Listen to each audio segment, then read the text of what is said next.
Welcome to exam clear. आज 24 मई 2020 के जितने भी करंट अफेयर्स के मोस्ट इंपॉर्टेंट क्वेश्चन बन सकते हैं हम आपको यहाँ पर बताएंगे, और हर क्वेश्चन से रिलेटेड जितने भी मोस्ट इंपॉर्टेंट फैक्ट बनेंगे हम आपको यहाँ पर बताएंगे। तो इस वीडियो का आप पूरी अब ध्यान से जरूर देखिए। आप आज का PDF फाइल आप वीडियो को डिस्क्रिप्शन बॉक्स से डाउनलोड कर सकते हैं। आप हमसे टेलीग्राम पर भी जुड़ सकते हैं। टेलीग्राम का लिंक मैं वीडियो को डिस्क्रिप्शन बॉक्स में दे दूंगा, आप वहाँ से जुड़ सकते हैं। नमस्कार, मैं सुनील कुमार आपका एग्जाम क्लियर में हार्दिक स्वागत करता हूं। आप यह भी हमारा यूट्यूब चैनल एग्जाम क्लियर को सब्सक्राइब नहीं किया है तो वीडियो के नीचे लाल बटन पर क्लिक करके सब्सक्राइब कीजिए और बगल में बेल आइकन को प्रेस कर लीजिए। तो आइए क्वेश्चन को स्टार्ट करते हैं। तो पहला क्वेश्चन, तो हाल ही में किस देश ने ओपन स्काई संधि से बाहर निकलने की घोषणा की है? तो अमेरिका देश ने ओपन स्काई संधि से बाहर निकलने की घोषणा की है। तो यहाँ पर ओपन स्काई संधि के बारे में बात हुआ है। तो ओपन स्काई संधि पर 2002 में हस्ताक्षर किए गए थे और राष्ट्रपति डोनाल्ड ट्रंप ने ओपन स्काई संधि से बाहर निकलने की घोषणा की थी। किसने की थी? अमेरिकी राष्ट्रपति जो डोनाल्ड ट्रंप हैं, उसने ये घोषणा की थी कि ओपन स्काई संधि से बाहर निकलने की घोषणा की थी। तो फ्रेंड्स, यहाँ पर अमेरिका देश की बात हुआ है। तो अमेरिका उत्तरी अमेरिका महाद्वीप में स्थित है। इसको संयुक्त राज्य अमेरिका कहते हैं, इंग्लिश में यूनाइटेड स्टेट ऑफ अमेरिकन कहते हैं। इसका राजधानी वाशिंगटन DC है और यहाँ का करेंसी जो है अमेरिकी डॉलर है। अमेरिका का डॉलर अमेरिकी डॉलर है। और यहाँ का प्रेजेंट टाइम के राष्ट्रपति डोनाल्ड ट्रंप है। इंपॉर्टेंट हो सकता है आपके एग्जाम पॉइंट से। अगला क्वेश्चन आते हैं। अगला क्वेश्चन है कि हाल ही में कौन सा देश दुनिया में PPE किट का दूसरा सबसे बड़ा निर्माता बन गया है? तो यहाँ पर बात हुआ है PPT। तो PPT किट का दूसरा सबसे बड़ा निर्माता बन गया है तो अपना भारत देश दुनिया में PPE किट का दूसरा सबसे बड़ा निर्माता बन गया है। तो यहाँ पर बात हुआ है PPET का। तो एक PPE किट में मूल रूप से शू कवर, दस्ताने, IC, शील्ड, मास्क और गाउन शामिल है। इससे चीन पहले स्थान पर है और भारत दूसरे स्थान पर बना है। तो पहला स्थान पर कौन सा बना है? चीन, और दूसरे स्थान पर अपना भारत है। तो यहाँ पर बात हुआ है अपना भारत का। तो भारत का इस समय PM कौन है? नरेंद्र मोदी, और राष्ट्रपति रामनाथ कोविंद है, जो कि इंपॉर्टेंट हो सकता है आपके एग्जाम पॉइंट से। अगला क्वेश्चन आते हैं। अगला क्वेश्चन है कि हाल ही में राष्ट्रमंडल दिवस कब मनाया गया है? तो राष्ट्रमंडल दिवस कब मनाया गया है? तो 24 मई को राष्ट्रमंडल दिवस मनाया गया था। तो राष्ट्र दिवस मंडल के बारे में आइए कुछ इंपॉर्टेंट पॉइंट जान लेते हैं। तो ये दिवस उन देशों के बीच मनाया जाता है जो राष्ट्रमंडल देशों की सूची में शामिल होने के लिए निर्धारित सभी शर्तों को मानकर समझते हैं पर हस्ताक्षर करते हैं। पहले इस दिवस को एम्पायर डे के रूप में मनाया जाता है। पहले किसके मनाया था? एम्पायर डे के रूप में मनाया जाता था। बाद में हेराल्ड मैकलिन के इसका नाम बदलकर राष्ट्रमंडल दिवस कर दिया। राष्ट्रमंडल दिवस 2020 का थीम है delivering a common feature, connecting, innovating, transforming. Important हो सकता है आपके एग्जाम पॉइंट से। अगला क्वेश्चन आते हैं। अगला क्वेश्चन है, क्वेश्चन नंबर 4 है कि हाल ही में RBI ने रेपो रेट को आधार अंक PPSC से घटाकर कितना प्रतिशत कर दिया है? तो यहाँ पर RBI की बात हुआ है। तो RBI ने रेपो रेट को 4%, रेपो रेट को 40 आधार अंक पर से घटाकर कितना कर दिया है? 4%। तो 4%। तो यहाँ पर बात हुआ है BPS। तो BPS क्या होता है? बेसिस पॉइंट होता है। इसको आधार अंक हिंदी में कहते हैं। तो यहाँ पर बात हुआ है friend repo rate. Repo rate क्या है इसके बारे में जान लेते हैं। जब हमें पैसे की ज़रूरत हो और अपना बैंक अकाउंट खाली हो तो हम बैंक से कर्ज लेते हैं और इसके बदले में हम बैंकों को ब्याज चुकाते हैं, और इसी तरह से बैंक को भी अपनी ज़रूरत पड़ती है, काफ़ी रकम की ज़रूरत पड़ती है और इसलिए बैंक भारतीय रिजर्व बैंक से कर्ज लेते हैं और बैंक इस लोन पर रिजर्व बैंक से जिस दर पर ब्याज चुकाते हैं उसे ही रेपो रेट कहते हैं। तो यहाँ पर रिवर्स रेपो रेट क्या होता है इसके बारे में जान लेते हैं। तो रिवर्स रेपो रेट देश में कामकाज कर रहे बैंकों के पास जब दिन भर के कामकाज के बाद रकम बची रह जाती है तो उस रकम को भारतीय रिजर्व बैंक में रखा जाता है, यानी आरबीआई में रखा जाता है। तो भारतीय रिजर्व बैंक इस रकम पर जिस दर से बैंक का ब्याज देता है उसी को repo rate, reverse repo rate कहते हैं, जो कि इंपॉर्टेंट हो सकता है आपके एग्जाम पॉइंट से। तो यहाँ पर बात हुआ है फ्रेंड्स आरबीआई से, तो यहाँ पर आरबीआई की बात हुआ है। तो आरबीआई का full form reserve bank of India है और आरबीआई का स्थापना 1 अप्रैल 1935 में हुआ है। आरबीआई की स्थापना, और इसका मुख्यालय मुंबई में है, जो कि इंडिया में मुंबई है। और यहाँ का आरबीआई का 25वें गवर्नर जो हैं, 25वें गवर्नर वो हैं श्री शक्तिकांत दास हैं। इंपॉर्टेंट हो सकता है आपके एग्जाम पॉइंट से। अगला क्वेश्चन आते हैं। अगला क्वेश्चन है कि हाल ही में किस देश ने गुटनिरपेक्ष आंदोलन स्वास्थ्य मंत्रियों की बैठक की अध्यक्षता की है? तो हाल ही में किस देश ने गुटनिरपेक्ष आंदोलन स्वास्थ्य मंत्रियों की? तो अजरबैजान देश ने गुटनिरपेक्ष आंदोलन स्वास्थ्य मंत्रियों की बैठक की अध्यक्षता की है। तो यहाँ पर बात हुआ है अजरबैजान की। तो अजरबैजान एशिया और यूरोप महाद्वीप में स्थित है और अजरबैजान का राजधानी बाकू है। कहाँ है? बाकू। और अजरबैजान के मुद्रा जो है अजरबैजानी मनत है और यहाँ का राष्ट्रपति इल्हाम अलीयेव है और यहाँ का पीएम कौन है? अली असादो। क्या नाम है इनका? Ali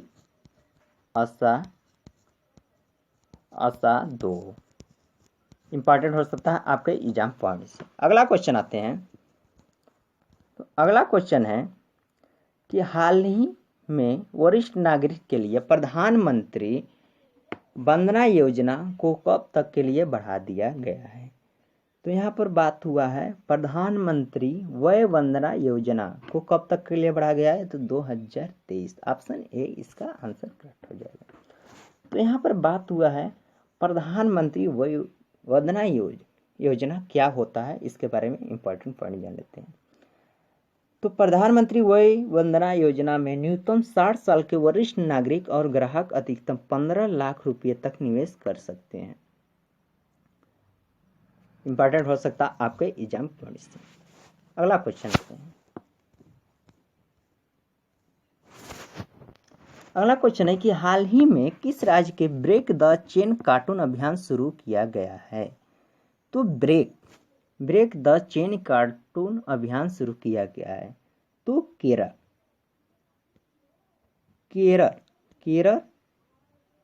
option C is the correct answer हो जाएगा। तो केरल राज्य के ब्रेक द चेन कार्टून अभियान शुरू किया गया है। तो ब्रेक द चेन कार्टून अभियान क्या होता है इसके बारे में आइए इंपॉर्टेंट पॉइंट जान लेते हैं। इस अभियान का नारा SMS सैनिटाइजर मास सोशल डिस्टेंसिंग है।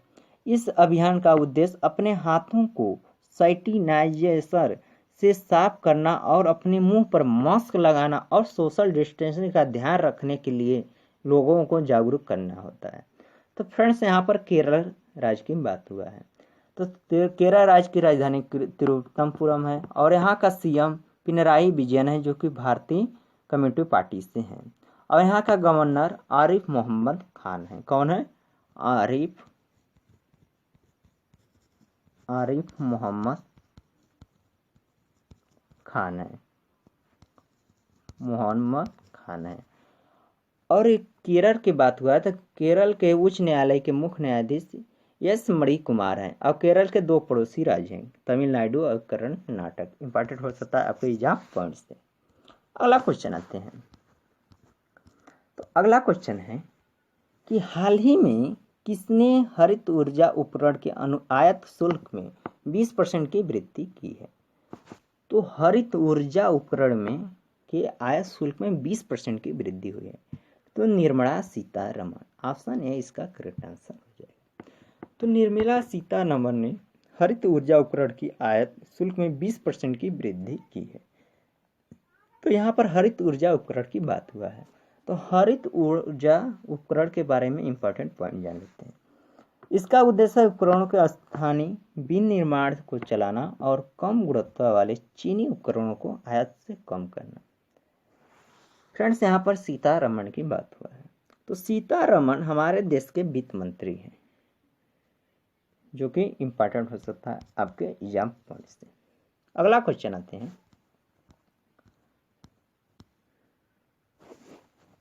अगला क्वेश्चन है कि हाल ही में किसने खनिज कानून विधेयक 2020 पारित किया है? तो खनिज कानून विधेयक 2020 पारित किया है, किसने किया है? लोकसभा ने। आंसर ए ऑप्शन आंसर इसका करेक्ट हो जाएगा। तो यहाँ पर बात हुआ है खनिज कानून विधेयक। ये क्या होता है, आइए इसके बारे में इंपॉर्टेंट पॉइंट जानते हैं। इसका उद्देश्य है कोयला खान अधिनियम 2015 के साथ खान और खनिज अधिनियम 1957 में संशोधन करना है। तो यहाँ पर बात हुआ है लोकसभा की। फ्रेंड्स, तो लोकसभा में कुल इस समय 543 सीटें हैं। कुल सीटों की संख्या 543 है, जो कि इंपॉर्टेंट हो सकता है आपके एग्जाम पॉइंट से। अगला क्वेश्चन आते हैं।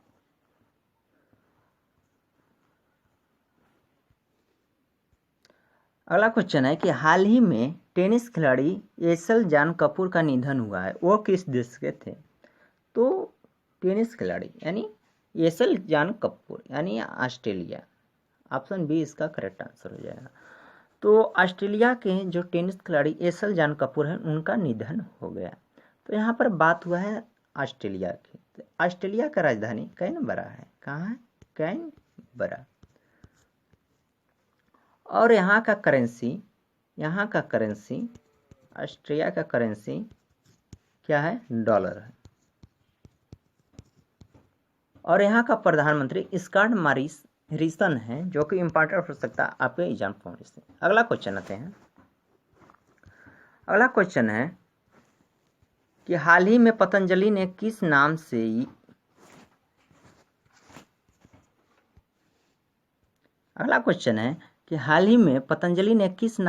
ई कॉमर्स जारी करने की घोषणा की है? तो पतंजलि ने किस नाम से?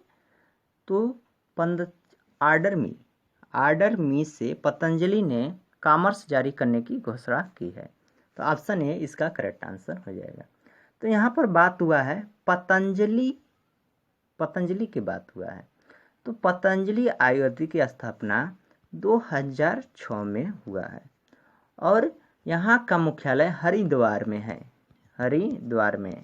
जो कि इंडिया में है। और यहाँ का मालिक जो है बालकृष्ण है। यहाँ का मालिक कौन है? पतंजलि का मालिक कौन है? बालकृष्ण, जो कि इंपॉर्टेंट हो सकता है आपके एग्जाम पॉइंट से। अगला क्वेश्चन आते हैं। अगला क्वेश्चन है कि हाल ही में किसने लीडिंग द गेम वेबिनार श्रृंखला का शुभारंभ किया है? तो लीडिंग द गेम तो किसने? आईसीसी ने लीडिंग द गेम वेबिनार की श्रृंखला का शुभारंभ किया है। तो फ्रेंड्स, यहाँ पर आईसीसी के बात हुआ है। तो आईसीसी के बारे में जितना भी इंपॉर्टेंट पॉइंट है हम जान लेते हैं।